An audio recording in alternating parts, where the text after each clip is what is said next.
Economics. चलिए start करते हैं। इस वीडियो में डिस्कस करेंगे producer equilibrium through the total revenue and total cost. इससे पहली वाली वीडियो में भी प्रोड्यूसर इक्विलिब्रियम ही डिस्कस किया था मैंने, बट वो उसकी दूसरी अप्रोच थी जो कि मार्जिनल रेवेन्यू और मार्जिनल कॉस्ट की अप्रोच थी, और वो भी दोनों तरह की मार्केट में परफेक्ट कंपटीशन और मोनोपोली बोथ। अगर किसी को वो पहली वाली अप्रोच से डिस्कस करना है और समझना है तो आप इससे प्रीवियस वीडियो देख सकते हैं। अब यहाँ पर मैंने लिया है ये टोटल रेवेन्यू और टोटल कॉस्ट की अप्रोच, जिससे हम प्रोड्यूसर इक्विलिब्रियम फाइंड आउट करते हैं। यहाँ पर ग्राफ की सहायता से पहले देखेंगे। वाई एक्सिस पे मैंने लिया है टोटल रेवेन्यू और टोटल कॉस्ट।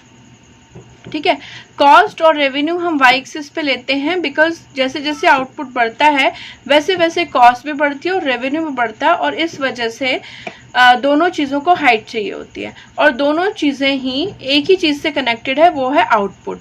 यानी कि जब आप आउटपुट प्रोड्यूस करते हो तभी आपका जो है रेवेन्यू भी जनरेट होता है सेल आउट करने के बाद, और आउटपुट जनरेट करने के लिए कॉस्टिंग आती है। तो दोनों ही कनेक्टेड है कॉस्ट आउटपुट से। अब हम देखेंगे कि यहाँ पर दो लाइन आपको दिख रही है। स्ट्रेट लाइन ये है टोटल रेवेन्यू की लाइन, जो कि सेल आउट करने पर जैसे जैसे आउटपुट सेल आउट होगा वैसे वैसे रेवेन्यू बढ़ेगा, और जिस तरह से प्रोडक्शन होता है उसी तरह से कॉस्टिंग बढ़ती है। कॉस्टिंग का जो ग्राफ होता है उसका नेचर ये होता है कि पहले हाइक होता है, उसके बाद फिर फॉल होता है, उसके बाद फिर दोबारा से हाइक होता है।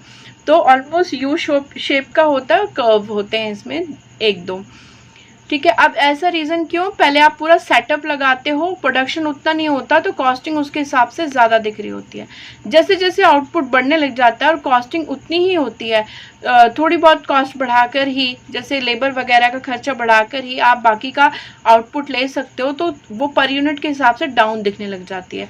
ठीक है, उसके बाद आप जैसे जैसे स्केल में काफ़ी सारा प्रोडक्शन कर लेते हैं और काफ़ी सारा आउटपुट जनरेट करते हैं, उसके बाद जैसे जैसे आपको कुछ कॉस्टिंग की ज़्यादा ज़रूरत पड़ने लगती है, जैसे एक आध मशीनरी और ज़्यादा लेने की ज़रूरत पड़ती है, थोड़े बड़े खर्चे करने की ज़रूरत पड़ जाती है क्योंकि स्केल छोटा पड़ने लगता है, फिर दोबारा से कॉस्टिंग बड़ी दिखने लगती है, बड़ी भी लगती है। ठीक है, तो कैसा होगा कॉस्टिंग का ग्राफ? एक बार अप होगा एंड देन डाउन चला जाएगा, और उसके रीजंस मैंने बता दिए। अब ये जो कॉस्टिंग का ग्राफ है और ये जो रेवेन्यू का ग्राफ है, सॉरी, कॉस्टिंग का ग्राफ है और रेवेन्यू का जो ग्राफ है, इन दोनों के बीच का जो मैक्सिमम डिफरेंस जहाँ पर आ रहा है, आप ये देखिए यहाँ से यहाँ तक का जो डिफरेंस, मैक्सिमम डिफरेंस है, this is the profit maximisation point. यहाँ पर प्रॉफिट सबसे मैक्सिमम है, यहाँ पर कम है, धीरे धीरे बढ़ रहा है, और यहाँ सबसे मैक्सिमम है, इसके बाद ये घटना शुरू हो जाता है। तो ये प्रॉफिट मैक्सिमाइजेशन पॉइंट है। ठीक है, यहाँ से इसके बाद जो है प्रॉफिट घटने शुरू हो जाता है। ये वो पॉइंट है जो प्रोड्यूसर इक्विलिब्रियम का है, सबसे बैलेंस और बेस्ट कंडीशन है एक फर्म के लिए। ठीक है, और ये देखिए यहाँ पर जहाँ ये दोनों ग्राफ कट करें, टोटल रेवेन्यू और टोटल कॉस्ट जहाँ पर कट कर रहे हैं, ये जो ग्राफ है ये ब्रेक इवन पॉइंट है। ठीक है, यहाँ पर ब्रेक इवन पॉइंट होता है। ब्रेक इवन पॉइंट क्या होता है? पहले भी मैंने डिस्कस किया था, नॉर्मल प्रॉफिट होता है यहाँ पर, और नॉर्मल प्रॉफिट एक मिनिमम प्रॉफिट होता है। ठीक है, अब आप सोचेंगे कि जब कॉस्ट और रेवेन्यू एक बराबर हो जाते हैं, जितना कॉस्ट आई उतना ही हमें एक यूनिट को सेल आउट करने पे मिल रहा है, तो ऐसे में प्रॉफिट कहाँ हो रहा है? प्रॉफिट इसलिए हो रहा है बिकॉज टोटल कॉस्ट में जो नॉर्मल प्रॉफिट होता है वो शामिल होता है। इतना मार्जिन एक कंपनी लेके चलती है, वरना एंटरप्रेन्योर को तो जब कॉस्टिंग करता रह जाएगा उनको तो कोई इनकम ही नहीं होगी। तो कॉस्टिंग में एंटरप्रेन्योर का हिस्सा भी शामिल होता है, एक नॉर्मल प्रॉफिट। लेकिन उसके बाद अगर ये जो ब्रेक इवन पॉइंट के बाद भी प्रोडक्शन अगर जारी रहता है तो ऐसे में कॉस्टिंग ज़्यादा हो जाती है और रेवेन्यू कम हो जाता है, और इस तरह से प्रॉफिट जो है वो बिल्कुल ख़त्म हो जाता है। प्रॉफिट बिल्कुल ख़त्म हो जाएगा। तो ब्रेक इवन पॉइंट के बाद तो फर्म को बहुत सोच समझ के ही प्रोडक्शन करना चाहिए। ठीक है, अदरवाइज नहीं ही करना चाहिए।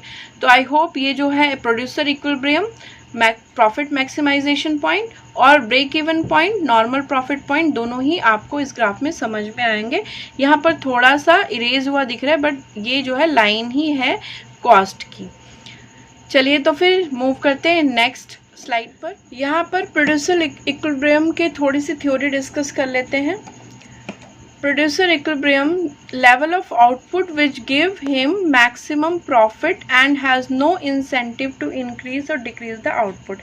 प्रोड्यूसर इक्विलिब्रियम एक ऐसा पोजीशन पॉइंट है जहां पर एक प्रोड्यूसर को मैक्सिमम सबसे ज़्यादा प्रॉफिट हो रहा होता है और उसकी बिल्कुल भी अर्ज नहीं होती कि वो उस आउटपुट लेवल को चेंज कर ले, उससे पीछे जाना और आगे जाना दोनों ही उसके लिए नुकसान दे होते हैं। अब प्रोड्यूसर इक्विलिब्रियम को फाइंड आउट करने की TR-TC अप्रोच, जो कि अभी प्रीवियस स्लाइड पर मैंने डिस्कस करी है, जिसमें TR-TC जो है वो मैक्सिमम डिफरेंस पे होते हैं, सबसे ज़्यादा होता है, उसके बाद वो कम होने लगता है डिफरेंस। और TR-TC के बीच में जो डिफरेंस है वो जितना कम होता है, इसका मतलब प्रॉफिट भी उस हिसाब से कम होता चला जाता है और प्रॉफिट फॉल हो जाएगा इफ़ मोर प्रोड्यूस। अगर इसके बाद भी प्रोड्यूस करते हैं, इक्विलिब्रियम पॉइंट के आफ्टर भी अगर आप प्रोड्यूस करते हो तो जो है प्रॉफिट फॉल होना शुरू हो जाएगा, बिकॉज डिफरेंस घटना शुरू हो जाएगा। और दूसरी अप्रोच है MR-MC अप्रोच। MR-MC में इन दोनों का डिफरेंस जो है वो मैक्सिमम नहीं होना चाहिए, बल्कि ये दोनों इक्वल होने चाहिए। जब MC और MR दोनों इक्वल हो जाएंगे, ठीक है, उस टाइम पर प्रॉफिट मैक्सिमाइजेशन होगा। देखिए दोनों में कितना डिफरेंस है। यहाँ पर इस अप्रोच में जो TR-TC अप्रोच है, TR-TC अप्रोच है, यहाँ पर जो दोनों का डिफरेंस है वो मैक्सिमम होना चाहिए और MR-MC अप्रोच में दोनों इक्वल होने चाहिए।